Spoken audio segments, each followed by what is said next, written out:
Alright folks, just to let you know about the diesel heater I've got up and running after stripping it to pieces. Ran it for 3 hours this afternoon outside, not a problem.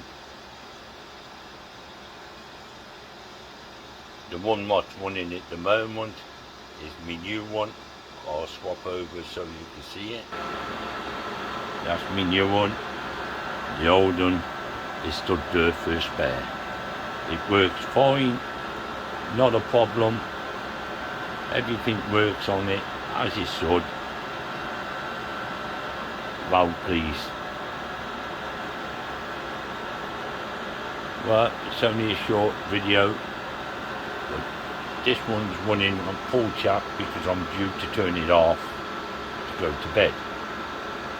Always let it run for about half an hour flat out